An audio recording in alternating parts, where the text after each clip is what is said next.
খাওয়ার পর তার রাত্রে দুধ খেয়ে থাকবে এখন আমাদের পরে যার হিটে যাবে ওটা না ফ্যাট করে না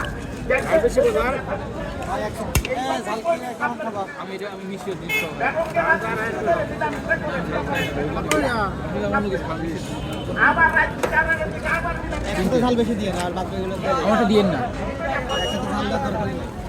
আমার এই জিনিস একটা ঝাল বাদ নাকি হ্যাঁ আমি মিশিয়ে দিন বাকি চারটা ঝাল দিয়ে আমি মিষ্টি ভালো লাগে আমার ঝাল ভালো লাগে না থাকবে না কোমরের ব্যথা গাড়ির ব্যথা থাকবে না আরো খেলে বড় আমারটা ঝাল দিয়ে না এই যে মুই আমি খাবো না এবার এখানে মেসেমুট হবে না ভাই না খেলে ডাক্তার না না এখানে মেসেমুট হবে না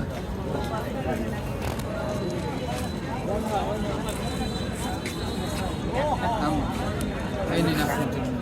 ধন্যবাদ ঝাল দেবো